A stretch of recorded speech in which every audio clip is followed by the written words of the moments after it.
Ngayon, sa totoo lang guys, magkakatotoo na ang mga hinuhulaan ng ating kaibigan. Sinabi ng ating kaibigan, si Tatay Digong makakabalik sa tamang panahon. Kaibigan, meron po tayong update.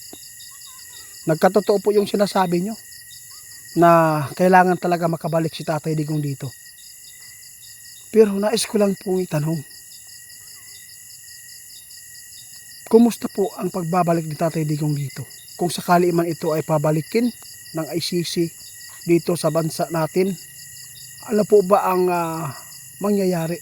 Magpapatuloy pa ba ang kaso na kanyang hinaharap po doon sa Netherlands? Malungkot pa rin tayo guys, no? Hindi pa rin mawala ang kaso. Dito si Tatay Digong lilitisin pa rin daw guys. Dito pa rin niya harapin ang kanyang kaso na hinaharap po niya doon sa Netherlands.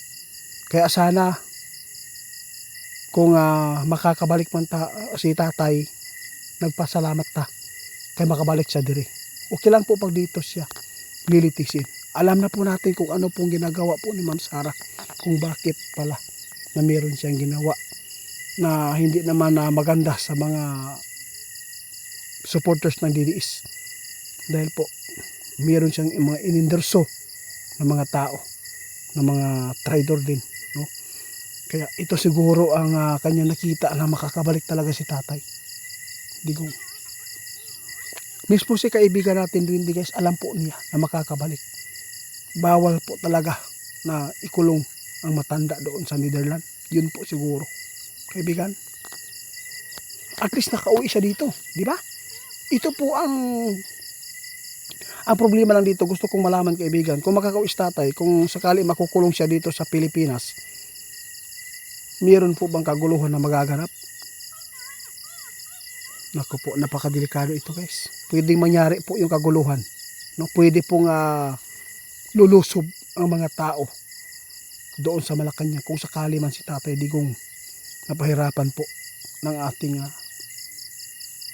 namumuno dito. Kaya maraming salamat sa impormasyon na ito kaibigan ha. Oo, salamat po dahil po malaking tulong po yung ipanapaabot ninyo. At least yung mga supporters ng mga Duterte, magpasalamat ta dahil nagkatotoo na. Maghintay tayo guys kung kailan. Basta ito na po ang nakita ng ating kaibigan, kahit makauwi si Tatay Digong, magpapatuloy pa rin ang kanilang pagdidiin. Yung mga tao na gusto po na makamit ang hustisya ng mga adik na biktima noon daw. Pero hindi nyo alam. Sana pinantay natin, no? Yung iba, biktima ng mga adik na hindi pa po namatay ngayon, nagpapatuloy pa rin sa paggawa ng kasamaan. Dapat po, no? Oo, dapat din po habulin sila. Dahil ang mga biktima, hindi po nila gusto yan. Yung mga tao, mga adik, ginusto nila yan. Yun po ang totoo. Pantay-pantay ba? Walang bias. Kaya salamat sa impormasyon na binigay po ng ating kaibigan dahil po yung mga ipinapaabot po nila guys. Maraming nagpaabot sa atin na hindi daw makakabalik si Tatay. Malagot tayo po daw na hininga daw. Hindi mangyayari yan. Dahil po ngayon nakakatotoo na.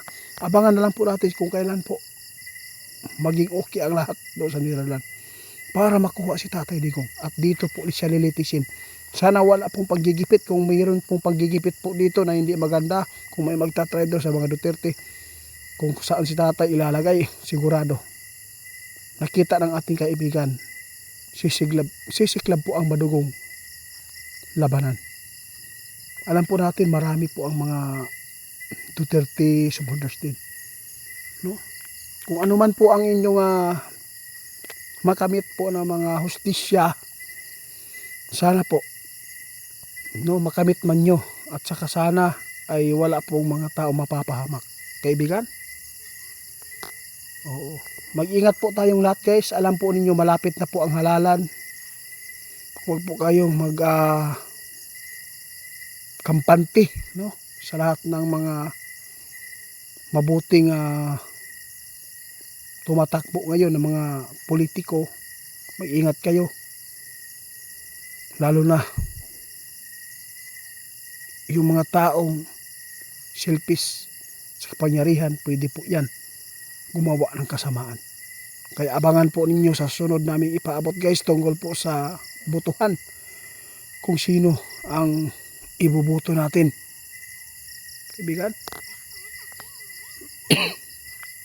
Ito po ang sabi ng ating kaibigan. Ngayon po sa Pilipinas, ang pinaka marumi na halalan, mga politiko na tumatakbo sa totoo lang Mindanao po ang pinakamarumi. Yun po ang nakakahiya, no? Ikumpara natin sa Manila. Dito mas marumi po dito sa atin kasi po puro patayan. Tingnan po natin doon sa part po ng Cotabato, sa Buanga, basta marami tayong napapanood, no, di ba? Sa Cotabato yung pinakadagan. Nakakatakot po talaga. Oo. Kung sino man po ang gustong tatakbo, no, pagka mayor, wag po kayong magkampante. Mas maganda na manirahan tayo ng tahimik. Hindi na lang po tayo.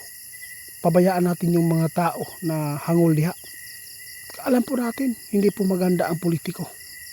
Masama, delikado, at walang magandang mapupuntahan po, lalo na yung pamilya nyo, madadamay. Kaibigan, ba? Ito po ang mapaabot natin guys, no? Kapag politiko talaga, hindi po talaga safe ang buhay mo. Kaya sana dito sa amin ay wala pong ganyan. Oh, ano lang, tanggapin natin. Kung mahina tayo, wala tayong magagawa. Kung manalo tayo, maraming salamat. Kaya pinili tayo ng mga tao. Huwag po natin ipagpilit ang sarili natin para gumawa tayo ng kasamaan. Para lang po yung isang kalaban natin ay mapatumba natin. Hindi maganda yan. Lumaban tayo ng patas. Yun po ang totoo. Kaibigan, hanggang dito na lang muna. Ako ay pasalamat dahil po lagi po kayong nandito ngayon. Mula ng malapit ng halalan ay pwede po natin maitanong sa inyo yung mga kailangan po ng mga tao na malaman po kung sino po ang dapat po daw ibotohan. Kaya abangan po ninyo sa magpapaabot tayo kung sino po ang dapat ninyong iboto. Salamat sa mga nagpapaabot sa amin. Dahil isa na po kayo dito sa team ng aming channel. Kaibigan, salamat po. Kaya ako ay uuwi na. Guys, uwi na tayo guys. Kaya mura kuha naman. Gabi na.